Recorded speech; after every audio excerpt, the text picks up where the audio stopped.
Sylvestre, édredon, tiré de coquelicot et autres mots que j'aime. Je dis édredon et je me pelotonne. J'aime mon lit passionnément. Peut-être pas au point malgré tout de me coucher tôt. Je suis un oiseau de nuit, mais le quitter le matin me semble insupportable quand il est chaud, imbibé de mes rêves et qu'il est devenu un vrai cocon.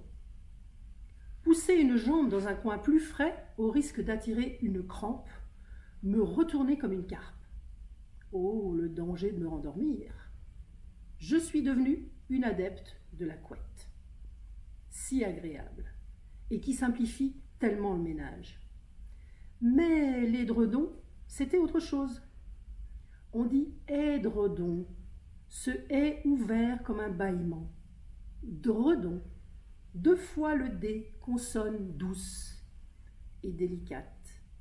Dredon, dredon, comme un ronronnement, un fredon, une berceuse.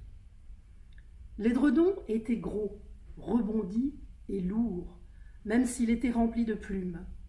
En Bourgogne, on l'appelait le plumon. Il venait par-dessus, en plus des couvertures bordées, pour mieux nous clouer et nous condamner à sa chaleur.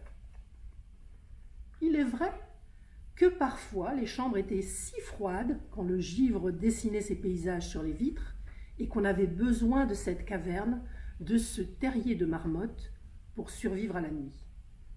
J'ai le souvenir en particulier d'un lit où nous dormions, ma sœur et moi, chez notre tante Marthe.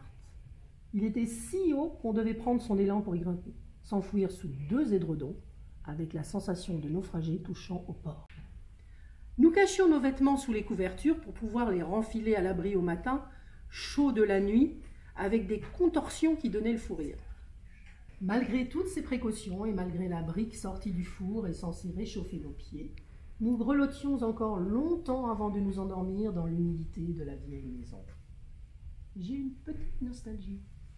Mais échangerais-je à présent le confort de ma couette légère et de mon appartement bien chauffé contre le folklore de ces refuges de satinettes ou de finettes roses ou quadrillés de bleu?